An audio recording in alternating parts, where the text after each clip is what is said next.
Hello, Exiles. This is Ryan from Behind Eyes Gaming, and just a quick and dirty league start kind of guide walkthrough for the priorities I'm going to have for league starting Frost Blades Trickster as far as my Atlas and the goals I'm going to have upon completing the campaign.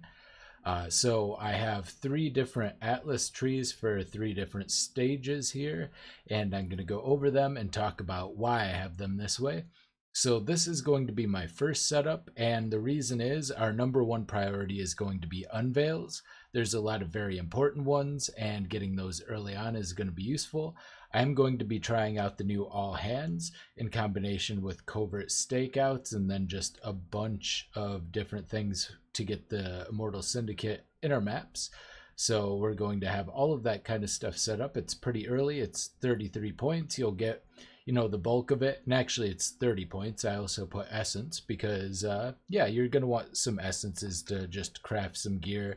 A lot of times when you first get into maps, your gear is pretty scuffed, so having a few extra essences to throw on to pieces of gear will be helpful. So really 30 points to get into the kind of core setup here. But yeah, you'll want to get into that. What we're looking for is Fizz taken as yeah, I think it's Fire and Lightning, which is a Gravicious craft. So you need to get Gravicious on your Betrayal board and make sure you're interacting with him as much as possible until you get that craft. Then we're looking for things like Ellie Pen on Weapon.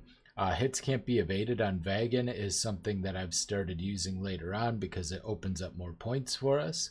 Minus mana cost on Elrion, it's less needed now, but it can still be useful, and that can save you like mastery you can put towards something else. The Elemental and Chaos Resist hybrids. Those are very, very important because Chaos Resist for a while now hasn't really been an optional thing. It's very much mandatory in the end game. You're going to want to have positive and preferably at least like 30, 40 plus Chaos Resist in the end game, and pretty much as soon as you can, and those help you get there. The double attribute ones, there's just a lot of different crafts and unveils you're going to want, so we're going to be doing this for a decent amount of time, and in the meantime we're going to slowly be moving towards our next tree once we get this finished, as we get extra points beyond that, and we'll need, I think, 11 to 14 points depending on if you actually get the essence one, to respec into our next build, which is simply a wandering path tree. We'll be running this for a while, so the next goal after getting our unveils is going to be to progress to tier 16s as fast as possible. I'm going to want a pool of tier 14 plus maps to altar farm for the next stage of the build. So basically, yeah, just going to kind of look to build up that map pool, probably 50 plus tier 14 pluses, and of course get our first two void stones. In order to do this, we're going to get Wandering Path, and what that allows us to do is take as many of these adjacent map drop chances as possible. In this case, we have 144% chance for one monster in each of your maps to drop an additional connected map, which means we're guaranteed to get a connected map if we full clear the map. Plus, we have a chance to get a 44% chance to get a second one. Plus, of course, there's always a chance for the map boss to drop a connected map as well, and it's relatively high. So with these three things in mind, and then we just get a bunch of other useful small nodes like the higher tier map chance, the increased item quantity, and then the rarity and quantity, just to kind of fill things out. But these are all things you add kind of later after you've got the core set up, so it's pretty quick. So you end up specking out of all of these points here, and then these 3 points and these 3 points. You can spec out of one less if you go around this way and don't get the extra accompanied by reinforcements node here. So if you go this way and this, you'll save 1 point to respec. But for the most part, it's a pretty simple setup, and this will get us pretty close to everything we need until we move on to our final setup for at least the first few days, the first probably 2 or 3 days. Going to be looking to get into this probably on day 2, day 3, preferably, possibly sooner, but it depends how many orbs of unmaking we can farm up very quickly and easily. But once we do, we're going to have a lot of stuff here. So this is set up here for altar farming for embers and ichors. So we have all of this stuff for eater, but if you want to go, we're going to also have to do exarch. So you simply go eldritch gateway. You're going to have to take a point out somewhere because it'll take an extra point, actually 2 extra points, because it'll take 1 to go into here and then a second one to allocate this, and then we can go over that way. So that's going to be a little more point heavy, but you can move things around a little bit if you want, or you can just wait until you get 2 more points, I guess, because this is 114. So but yeah, other than that, the embers and ichors are going to be important. We need them for various crafts, like our fortify on hit on our body armor, which is it's absolutely paramount you get to that before you start doing things like some of the other pinnacle bosses. For instance, your shaper, elder, uber elder, cirrus, maven, all of that stuff. You're going to want that fortify for sure. And then on top of that, we're doing essence.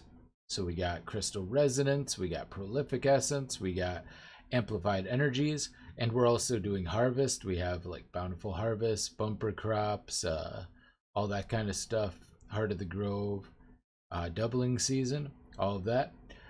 We're going to need that to craft our gear, especially our claw. We're going to want to make sure we're crafting our end game claw here, which is going to have, you're going to be looking, preferably you're going to want like something that already has a fractured tier 1 cold or tier 1 crit or tier 1 attack speed, but you're going to want those 3.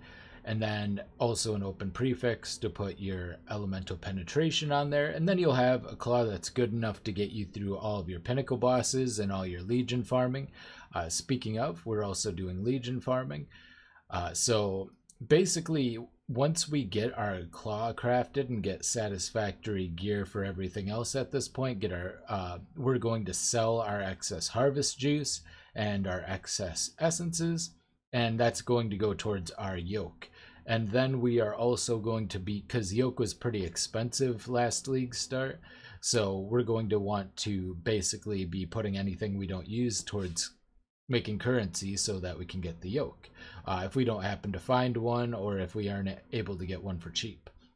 And considering how popular the build was last league, I'm not sure we'll be able to get one cheap. So yeah, getting that yoke, very good.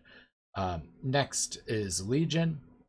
We're just going to have Legion on here. First of all, Legion is really nice to farm just generally. It's fun as well.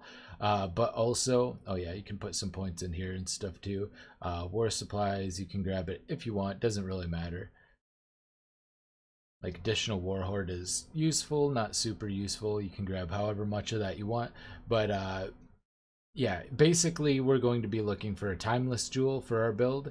And if we fail to get that, we'll be selling the extra timeless jewels, so we'll just buy one with all the extra.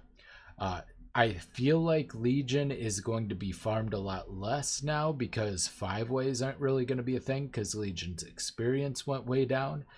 So I think Legions are probably going to be pretty profitable. I think there will be a ton less timeless jewels on the market, which will make good timeless jewels much more valuable, and we can use that to get our yoke and our own timeless jewel. So that is going to be the plan, and that's pretty much my entire setup. I'm also taking growing hordes, so we can just throw rusted scarabs to get some extra pack size. Pack size is always nice. But yeah, that's the whole setup. I will link all 3 POE planners in the description below. I hope you have a great league start. It's currently in like 4 hours or so. So yeah, have a great one, and I'll see you tomorrow for my day 1 at about 24 hours after the league starts. Bye.